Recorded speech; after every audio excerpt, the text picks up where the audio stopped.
Assalamualaikum warahmatullahi wabarakatuh. Saya Alifa Tanzila Meiviana dari Prodi Pendidikan IPA Universitas Muhammadiyah Cirebon.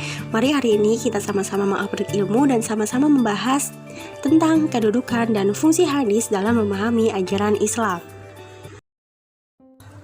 Di slide pertama kita udah menemukan quotes Rasulullah adalah Al-Quran berjalan. Jadi asal-usul quotes dari Aisyah yang sangat memorable ini adalah ada dua orang sahabat dan Aisyah ini ditanya bagaimana akhlak Rasulullah, dan dengan jelasnya Aisyah menjawab bahwa apakah kalian tidak pernah membaca Al-Quran karena Rasulullah adalah Al-Quran berjalan. Jelas Aisyah berkata seperti itu karena Nabi Muhammad adalah manusia yang dianugerahi Al-Quran sebagai mukjizat. Jibril membisikkan ayat-ayat Al-Quran langsung kepada Muhammad dari Tuhannya. Siapa Tuhannya? Yaitu Allah. Bahkan Allah pun memberikan teguran, bahkan apresiasi langsung kepada Nabi Muhammad melalui Al-Quran. Itu artinya seluruh sikap Rasulullah ini berpedoman pada Al-Quran. Maka ucapan-ucapan yang beliau keluarkan pun, seluruh tindak tanduknya, tindakannya, pengakuannya, perbuatannya, asalnya dari Rasulullah ini adalah berdasarkan Al-Quran.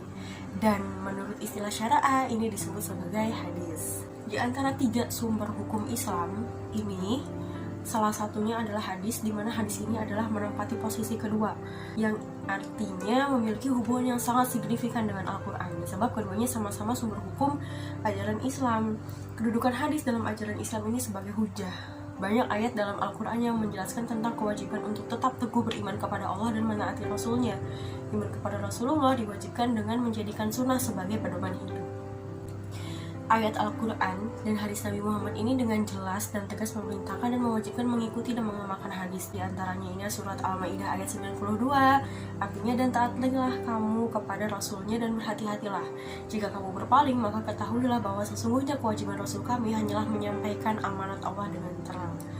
Lalu Quran surat Ali Imran ayat 32, katakanlah taatilah Allah dan Rasulnya, jika kamu berpaling maka sesungguhnya Allah tidak menyukai orang-orang yang kafir. Yang ketiga, Quran surat An-Anfal ayat 24, hai orang-orang yang beriman, penuhilah seruan Allah dan seruan Rasul apabila Rasul menyeru kamu kepada suatu yang memberi kehidupan kepada kamu, dan ketahuilah bahwa sesungguhnya Allah membatasi antara manusia dan hatinya, dan sesungguhnya kepadanya lah kamu akan dikumpulkan. Dan Nabi Muhammad SAW pun bersabda, barang siapa menghidupkan satu sunnah dari sunnah-sunnahku yang telah ditinggalkan sesudahku, maka dia mendapat pahala sama dengan pahala orang-orang yang mengerjakannya tanpa dikurangi sedikit pun, insya Allah. Jadi ketika kita menghidupkan sunnah, itu sama dengan artinya kita telah mendapatkan pahala sama dengan pahala orang-orang yang mengerjakannya tanpa dikurangi sedikit pun.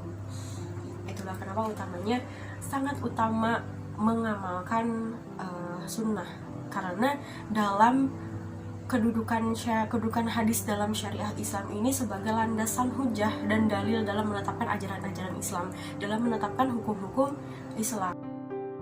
Al-Quran adalah qat'i al-wurud dari Allah, sedangkan hadis adalah zanni al-wurud dari Rasulnya. Disebut qat'i al-wurud sebab qat'i ini artinya pasti, sedangkan zanni ini artinya hipotesis dan memungkinkan timbulnya makna lain. Qat'i al-wurud berarti nas-nasnya sampai pada kita secara pasti, tidak diragukan lagi karena diterima secara mutawatir. Nah, dalam Al-Quran ayat-ayat yang qat'i ini adalah lafaz dan susunan kata yang menyebutkan jumlah, angka, bilangan tertentu, nama atau sifat dan jenis, misalnya tentang warisan. Lalu karena Al-Quran ini asalnya itu dari Allah, langsung dari Allah kepada Rasulnya melalui Jibril. Dengan demikian yang berasal dari Allah adalah kedudukannya lebih tinggi daripada yang berasal dari Rasulnya. Fungsi hadis terhadap Al-Quran yang pertama ini adalah bayan at-takrir atau at-takkid atau al-isbat. Bayan at-takrir ini artinya menetapkan dan memperkuat apa yang telah diterangkan dalam Al-Quran. Fungsi sunnah dalam hal ini memperkokoh kandungan Al-Quran. Jadi ada ayat-ayat dalam Al-Quran yang masih general sifatnya, yang belum diterangkan secara pasti. Contohnya ini adalah tentang perkara wudhu.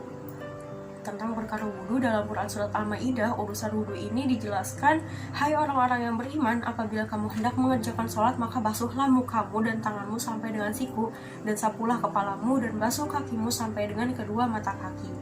Ayat di atas ditakrir oleh sunnah riwayat Al-Bukhari dari Abu Hurairah yang berbunyi, telah menceritakan kepada kami Ishaq bin Ibrahim Al-Hanzali berkata dia telah mengkabarkan kepada kami, Abdul Razak berkata dia telah mengkabarkan kepada kami, Ma'mar dari Hammam bin Mahabih bahwasanya dia telah mendengar Abu Hurairah berkata, Rasulullah bersabda, tidak diterima salat seseorang yang berhadas sebelum ia berwudu. Berkata seseorang dari Hadramaut, apa itu hadas? Jadi tadi di Al-Quran tidak dijelaskan kenapa sih kita harus berwudu gitu. Oh, berwudu itu untuk menghilangkan hadas. Lalu hadas itu apa? Diterangkan oleh Rasulullah. Hadas itu adalah seperti kita buang angin, baik yang berbunyi atau tidak. Berarti kita harus berwudu untuk menghilangkan hadas. Hadis riwayat Al-Bukhari. Lalu fungsi hadis yang kedua adalah bayan at-tafsir. Bayan at-tafsir ini adalah penjelasan sunnah Nabi terhadap ayat-ayat yang memerlukan perincian atau penjelasan lebih lanjut, seperti pada ada ayat-ayat yang mujmal, mutlak, dan am. Maka fungsi sunnah dalam hal ini memberikan perincian atau tafsil dan menafsiran terhadap ayat Al-Quran yang masih mujmal. Sama aja ini ayat-ayat yang masih general atau masih umum, yang tidak dijelaskan secara rinci. Contohnya ini adalah ayat-ayat tentang sholat, puasa, zakat, jual beli, nikah, kisos, dan hudud. Dalam Al-Quran itu dirikanlah sholat, lalu tunaikanlah zakat. Kita nggak tahu sholat itu gerakannya itu seperti apa saja, ada yang bagaimana, bacaannya apa, lalu dirinci oleh Rasulullah dalam bentuk hadis, uraian lebih lanjut secara pasti. Kabarkan kepada kami Abu Zakaria bin Abi Ishaq al-Muzaki telah menceritakan kepada kami Abu al-Abbas Muhammad bin Ya'qub telah mengkabarkan kepada kami Ar-Rabi' bin Sulaiman al-Maradi telah mengkabarkan kepada kami Asy-Syafi'i telah mengkabarkan kepada kami Abdul Wahab As-Saqafi dari Ayyub dari Abi Kilabah telah menceritakan kepada kami Abu Sulaiman Malik bin Al-Huwaris radhiyallahu anha berkata dia bersabda Rasulullah kepada kami, sholatlah sebagaimana kalian melihat aku sholat. Hadis riwayat Al-Baihaqi dan juga Al-Bukhari. Dari perintah mengikuti sholatnya sebagaimana dalam sunnah tersebut, Rasulullah kemudian memberikan contoh sholat yang dimaksud sehingga kita sampai sekarang tahu, oh sholat itu seperti ini, seperti ini.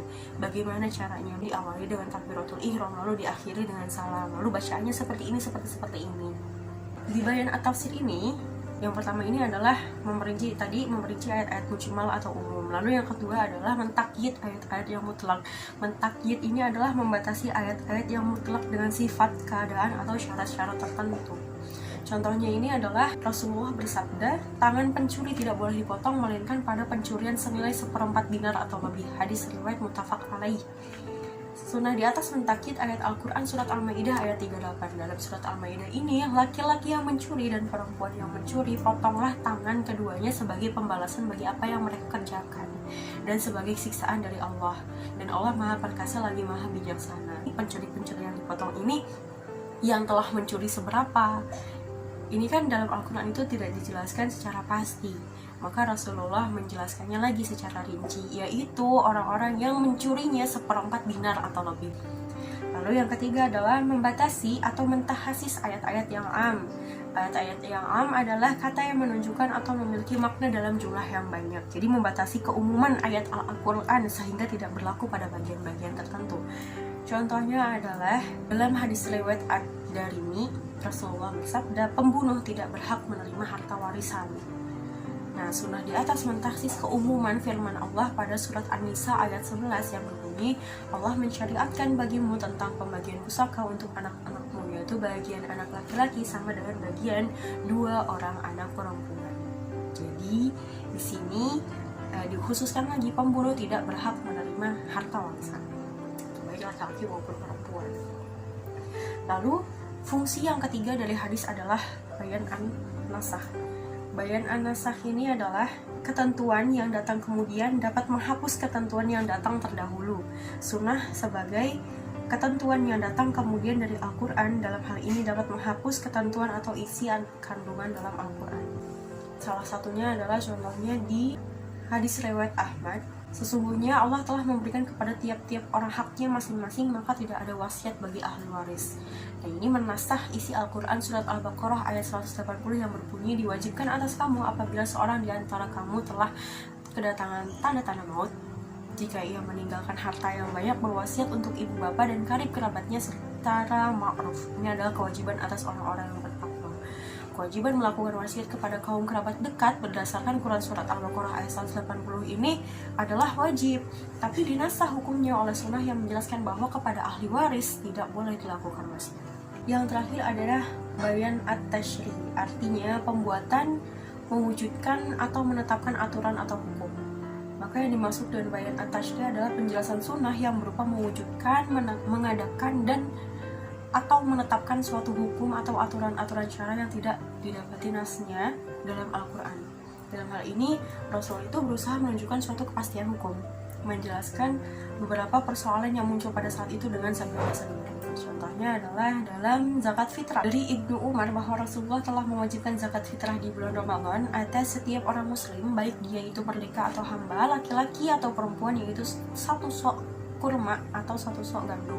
Hadis riwayat Muslim. Sedangkan tentang zakat fitrah ini Allah berfirman dalam Quran Surat At-Taubah ayat 103, ambillah zakat dari harta mereka guna membersihkan dan menyucikan mereka. Zakat itu sebenarnya hukumnya apa? Lalu Rasulullah memberikan hukum dengan sabdanya sendiri, itu wajib di bulan Ramadan atas setiap orang muslim, tidak pandang bulu, perempuan maupun laki-laki, baik dia itu merdeka atau hamba. Lalu fungsi hadis dalam pembentukan hukum Islam itu seperti apa? Dibagi menjadi 3, menguatkan dan menjelaskan hukum-hukum yang tersebut dalam Al-Quran yang dikenal dengan istilah fungsi takkid dan takrir. Itu tadi yang pertama, bayan at-takrir. Lalu yang kedua adalah memberikan penjelasan dalam Quran, yakni menjelaskan arti yang samar, merinci, membatasi. Lalu yang ketiga, menetapkan hukum dalam hadis yang secara jelas tidak ada dalam Al-Quran. Fungsi sunnah dalam bentuk ini dikenal dengan istilah isbat. Lalu bagaimana Nabi menjelaskan isi Al-Quran dalam bentuk hadis? Nabi menjelaskan isi Al-Quran ini dengan cara yang sangat manusiawi. Jadi Nabi itu menjelaskan isi Al-Quran dengan cara yang sangat manusiawi. Nabi memberikan penjelasan dengan cara dan bahasa yang mudah ditangkap oleh umat sesuai dengan kemampuan akal mereka pada waktu itu. We know that Rasulullah itu akhlaknya paling agung, paling mulia, bahkan yang awalnya benci pun jadi cinta gitu, karena keagungan akhlak Rasulullah. Maka dalam penyampaiannya pun, dalam penyampaian atau menjelaskan hukum-hukum dalam Al-Quran itu, Nabi menjelaskannya secara bahasa yang mudah dimengerti, nggak belibet, nggak belok kanan belok kiri, langsung to the point, tapi dapat. Nabi itu memberikan penjelasan secara gamblang, langsung dan kita pun mudah mengikutinya, hanya dengan melakukan serangkaian perbuatan dengan cara yang mudah diikuti umatnya. Yang kedua adalah Nabi memberikan penjelasan dengan cara-cara dan contoh-contoh yang secara nyata terdapat di sekitar lingkungan kehidupan pada waktu itu. Dan demikian hukum yang ditetapkan dalam Al-Quran ini mudah dimengerti dan diterima serta dijalankan oleh umat. Dari segi bentuk penjelasan Nabi terhadap hukum yang disebutkan dalam Al-Quran, terdapat beberapa bentuk penjelasan. Penjelasan Nabi secara jelas dan terperinci sehingga tidak mungkin ada pemahaman lain. Nah, ini disebut dengan qat'i yang tadi, secara pasti, jelas. Tentang akidah, pokok-pokok ibadah seperti sholat, puasa, zakat, haji, itu tidak mungkin ada pendapat-pendapat lain gitu. Lalu yang kedua adalah penjelasan Nabi ini belum rinci sehingga masih menimbulkan kemungkinan dalam pemahaman meskipun sudah ada penjelasan dari Nabi. Ini nantinya akan lanjut kepada sumber hukum yang ketiga, yaitu pendapat para ulama, ijma ya. Nah, ini disebut sebagai penjelasan yang zonni. Nah, kenapa disebut penjelasan zonni atau belum terperinci secara gamblang? Karena ini sifatnya luas, umum. Contohnya ini adalah muamalah, lalu ibadah-ibadah yang tidak pokok.